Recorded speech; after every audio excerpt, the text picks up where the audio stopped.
Happy Friday afternoon. I'm Shauna Lake with Deep in Talent Strategies and the Deep in Job Search. And thanks for joining me today for a little hack on how you could find potential career change opportunities.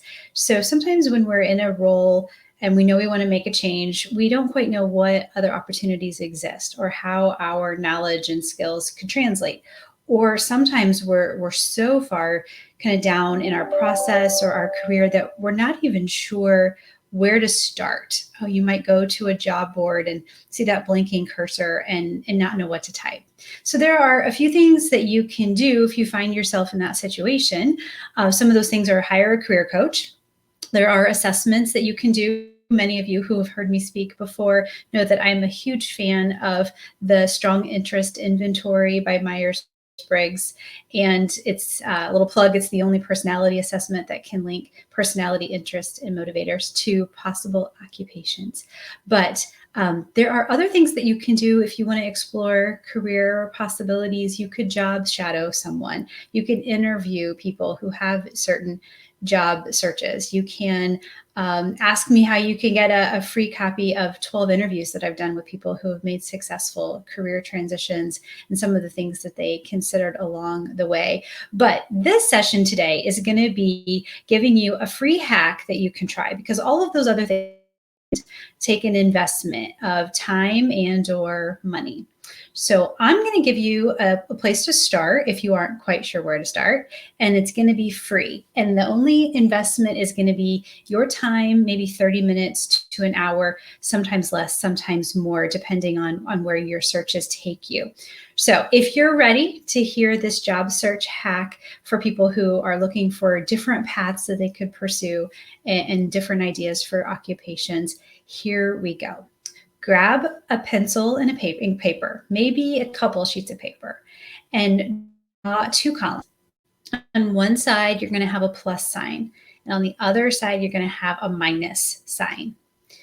Now, sit down at a computer, and probably easier on a computer than a phone, and go to your favorite job board.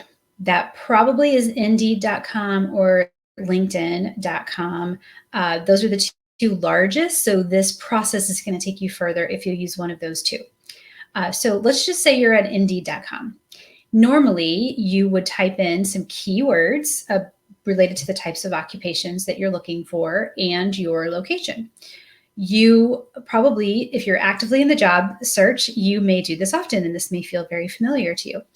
When you go into that job search, that job board, and you put in your location, you can do your current location or where you're thinking about moving to, if that's something that's in your plans, or you can also actually put the word remote as a location and see this whole other universe of possibilities, many more that exist today than didn't even a year ago.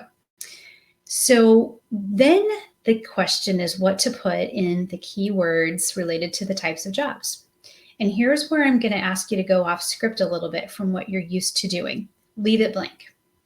That's right. You're going to have tens of thousands of jobs that come up. Look at the ones, sort them by date, and just go to the ones that are posted within the past 3 days. You're still going to have tens of thousands, depending on how large the geographic area is. If you're looking at remote jobs, you are going to have quite a few, and you don't have to read all of them. You don't have to even read half of them. But here's the trick. Look at the keywords. Just go down through them, look at the headlines, see what grabs your attention. If you want to click into them to see the body of the job posting, go for it. If nothing about that interests you, just move on to the next one. Now you're going to see things across a wide.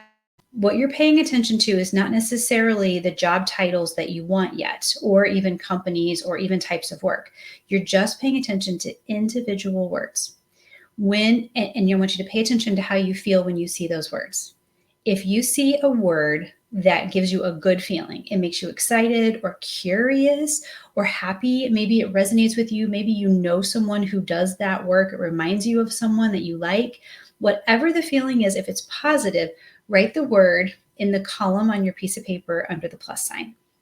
And then the flip side of that is, as you're going through these random job postings, when you see a word that makes you have this feeling of, ooh, I would not want to do that. That sounds terrible or boring. Or sometimes we get a visceral reaction. It could remind us of something that we did that we didn't enjoy, or a person that perhaps was toxic in our past. And pay attention to those words and write those in the negative column. Do this for about 30 minutes. If you don't have a long list or you're just having a lot of fun, keep going for a little bit longer.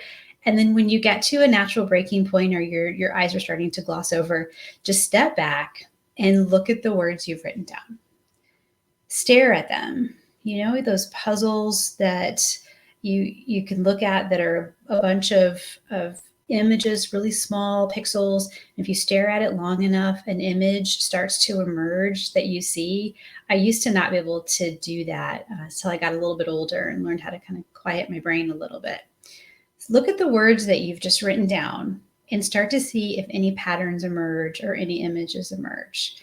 When I encourage people to do this exercise, sometimes they come back to me with a particular job title that did stand out to them, or something that they clearly could tell they don't want to do. But often it's types of work. Sometimes people will come back and say, the pattern that I saw was inside of an office work, administrative work, or managing people, or working outdoors. What do you see that comes out of the words that you've written down, positive and negative? And from there, then you have an idea of the types of words that you can now search for in your regular job searches on the job boards that you prefer. You also have keywords where you can search for occupations, and you can try to build your network of people who hold those roles. And you can do the things I mentioned before that take a little bit more time, which is maybe interviewing them or job shadowing them. But you also can do research to learn what occupations exist in those areas with those keywords. There's a website I really like called ONET. So it's the letter O, NET, online.org. onetonline.org will give you a wealth of information about hundreds of thousands of occupations. What's trending in certain geographic areas? What types of education and background do people have when they have those job titles? How much do people make? Just a ton of information. So now that you have some keywords, you know a few things that you can search on ONET, or other Google searches, or anywhere that your brain or your network takes you on some of the words that are now top of mind for you related to your job search. And then there's one more step you can go to if just staring at the list isn't quite forming an image for you. And that's to take the words and write them on index cards. And then put those index cards out in front of you on a table or a countertop, and start moving them around. Start putting them in groups of similarities and see if different patterns emerge that way. And just keep shuffling them, keep moving them around until something starts. About a year ago, who did this exercise, and she had two primary phrases or occupations that really came to life with the index card trick, more so than having just lists of words. And she found herself having an interest in finding a lot of things that were grouped around horticulture and gardening, and then also things that were really grouped around financial services and financial advising and wealth management. Those two things couldn't be really any more different, but she found herself really equally intrigued by them. And she set out and did a job shadowing of a horticulturist, and she joined a botanical gardens and started volunteering. And then she shadowed her own financial advisor, and he was very generous with his time. He got permission from other clients to allow her to sit in on some sessions to see a little bit behind the scenes. She only knew her own experience. And at the end of that activity, some of you have maybe heard a career change workshop that I offer from time to time, where I often tell her story, where she decided that working in the botanical garden is something she'd like to continue to do on a volunteer basis. But from a profession, she really wanted to focus more on financial advising. And she's actually in an internship right now in her mid 50s, but she's happy as can be and is pursuing these two passions. And actually, neither of them were on her radar before she had worked as a physical therapist previously in her career. So I hope this is interesting for you. It's kind of a hack to help you think about some possible different ways you could take your job search and ways of identifying potential occupations and what really grabs your attention. And this doesn't require any time or investment with a career counselor or coach or any having to feel like you're bothering someone to shadow them. That can all maybe come later and be important later in life. But see if you start here and if it helps you at all. And if you have any questions or concerns along the way, don't hesitate to reach out. You can always find me at Shawna, SHAWNA, at deepenstrategies.com, or on our website, deepenstrategies.com. You can learn about ways that you can contact us. And there's also a ton of free articles for job seekers and other videos and things that can help you along the way. So I hope that this is helpful. I hope you've enjoyed it. If you have any questions, again, don't hesitate to reach out. Feel free to put questions or comments in the comment section on whatever social platform you're watching this on, and let us know how we can help you. So thank you for watching. We'll talk to you soon.